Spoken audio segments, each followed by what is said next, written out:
Initially I got into electronic music via drum and bass. I became interested in trying to make music like that myself, and that was the initial part. I listened to the music and wanted to do it myself, and then all the DJ stuff and all that came afterwards. I never really wanted to make music like the music I heard. I just felt inspired by it and then wanted to create something else. Two names, Deep Bridge and Instrumental. They were my main influences at a certain time.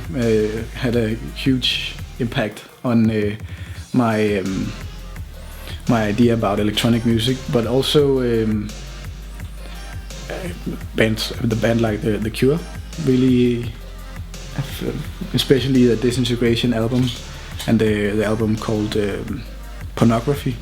Really, two of my favorite albums. Really a unique sound and all that. So it was, it's kind of the atmosphere in the music that inspired me a lot. And then, soundtracks always inspire me. There's not just one soundtrack, it's more like film music in general. Really, it's inspiring. I work with the atmosphere and all that a lot.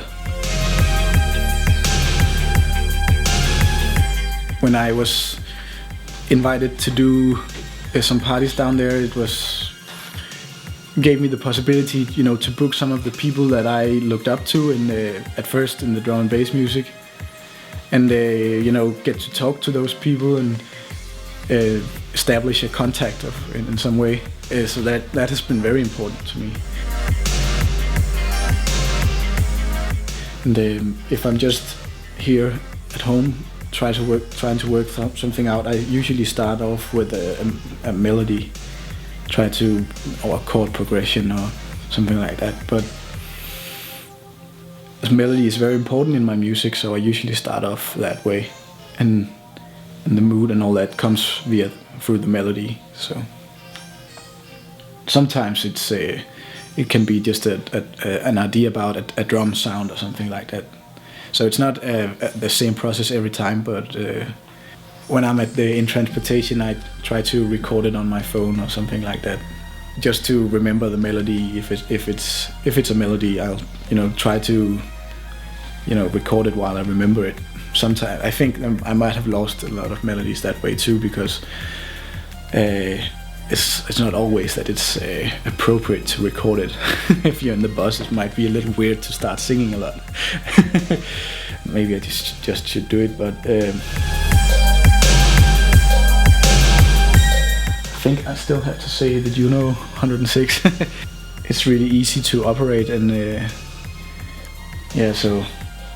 and it has MIDI, so you can program the MIDI on the computer if you want to do that, and then record it. So even though it's a very old piece of equipment, it's still my favorite, I think. I recently bought an iPad to my live set, but it's more of it's something I use to perform, and it's not really something I use in the creative process yet. I've been listening to a lot of 80s music, both electronic and also rock music and all that. The inspiration really came from that, and also some 70s stuff, Pink Floyd and all that. I think it's good for if you want to create something new, you should not try to draw on inspiration that is too.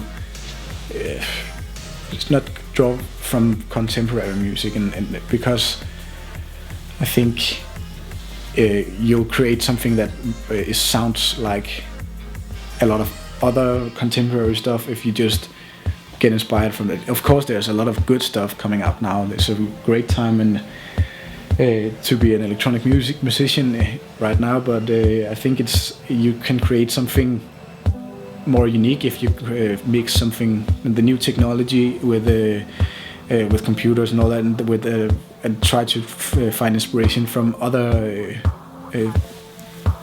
times.